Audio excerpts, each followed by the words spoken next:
Hello friend, welcome back to Vaghela's ખાના ખજાના. તો આજે આપણે બનાવીશું એકદમ નવો જ નાસ્તો, એ પણ એક વાટકી ચોખાથી એકદમ ક્રિસ્પી અને અંદરથી એકદમ સોફ્ટ એવો નાસ્તો બનાવીને રેડી કરવાના છે. અને એ પણ એકદમ ઇઝી રીતે, વધારે મહેનત વગર. તો ચલો નવો નાસ્તો બનાવવાનું શરૂ કરીએ. તો તેના માટે મેં અહીંયા એક વાટકી ચોખાને 2 કલાક માટે પલાળીને રાખ્યા હતા. તમે કોઈ પણ ચોખા લઈ શકો છો, કોઈ સ્પેશિયલ ટાઈપના ચોખા લેવાની બિલકુલ જરૂરત નથી. જે પણ ઘરમાં ચોખા હોય તે ચોખા તમે લઈ શકો છો અને તેને 2 કલાક માટે પલાળી દેવાના છે. તો જ્યારે પલળ્યા પછી તમે તેને ચેક કરો તો હાથેથી તૂટી જાય એ રીતના પલળેલા હોવા જોઈએ. ત્યાર પછી મેં અહીંયા જે ઘરમાં પડ્યા હોય એ પૌવા લઈ લેવાના છે, અડધી વાટકી જેટલા, અને તેને પણ એકદમ સારી રીતે ધોઈ નાખ્યા છે મેં. તો ધોઈ નાખ્યા પછી 5 મિનિટ માટે એમ જ તેને રહેવા દેવાના છે, જેથી તેનું પાણી છે બધું નીકળી જાય અને જે પૌવા છે એ આ રીતના એકદમ સોફ્ટ થઈ જાય. તો હવે એક મિક્સર જાર લઈશું અને ચોખામાં 2-4 ચમચી જેટલું જ પાણી રહેવા દઈશું અને બાકીનું પાણી આપણે કાઢી લઈશું અને એ ચોખાને મિક્સર જારમાં એડ કરી દઈશું.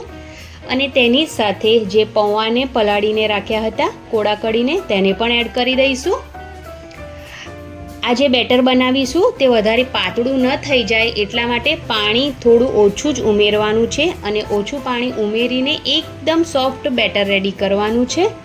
જો વધારે પાણી ઉમેરી દઈશું તો બેટર થોડુંક પાતળું થઈ જશે અને જ્યારે તેનો આપણે નાસ્તો બનાવીશું તો બરાબર નાસ્તો નહીં બને. એટલા માટે હવે બેટરને એક બાઉલમાં કાઢી લઈશું અને તેને 4 થી 5 મિનિટ જેવું સારી રીતે ફેટી લઈશું. તો આ બેટરને જેટલું ફેટીશું એટલું જ આપણો નાસ્તો એકદમ સરસ બનીને રેડી થશે. તો અહીંયા મેં એકદમ સરસ ફેટી લીધા બાદ તેની અંદર સ્વાદ પ્રમાણે મીઠું નાખી દીધું છે અને થોડા ખાવાનો સોડા એડ કર્યો છે. હવે તેને પણ એકદમ સારી રીતે મિક્સ કરી લઈશું. સોડા નાખવાથી જે આપણો નાસ્તો છે એકદમ સોફ્ટ બનીને રેડી થશે, એટલા માટે થોડો સોડા નાખવાનો. હવે અહીંયા મેં સ્વાદ પ્રમાણે થોડા તીખા લીલા મરચાં એડ કર્યા છે. તમે તીખાશ તમારા સ્વાદ પ્રમાણે કરી શકો છો.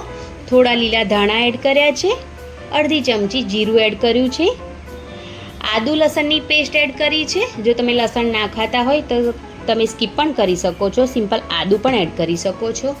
ચપટી જેટલી હિંગ એડ કરીશું અને એકદમ સારા દેખાવ માટે થોડા મેં અહીંયા 1 ચમચી જેટલા સફેદ તલ એડ કર્યા છે. તો બસ આટલા જ મસાલા એડ કરવાના છે. આપણે લાલ મરચું બિલકુલ એડ નથી કરવાનું, તેની જગ્યા પર લીલા મરચાં એડ કર્યા છે. તો હવે બધી જ વસ્તુને એકદમ સારી રીતે મિક્સ કરી લઈશું. તો બસ આ જ રીતનું આપણે બેટર રેડી કરવાનું છે, જેથી આપણો નાસ્તો છે એકદમ સરસ બનીને રેડી થાય. તો હવે મેં તેલ ગરમ કરી લીધું છે. તો હવે એકદમ નાના બસ જે રીતના તમે જોઈ રહ્યા છો તે રીતના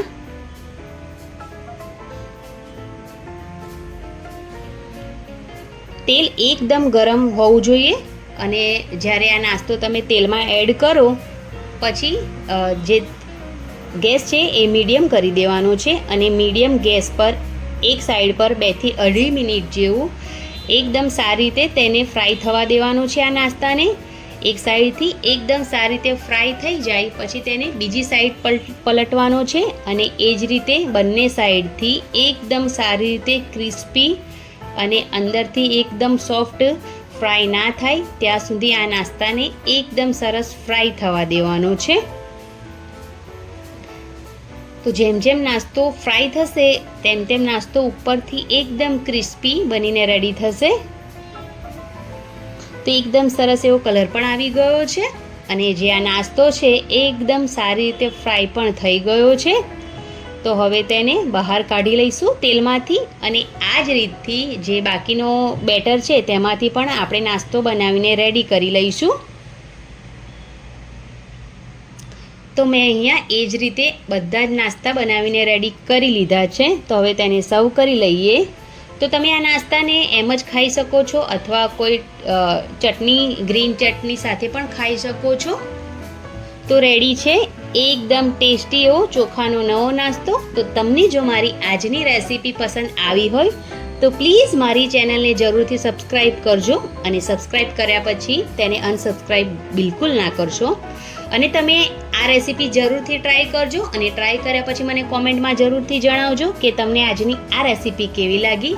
વિડીયોને લાઈક કરવાનું બિલકુલ ના ભૂલતા, અને ફ્રેન્ડ્સ અને ફેમિલી મેમ્બરમાં આ વિડીયોને જરૂરથી શેર કરજો. Thanks for watching.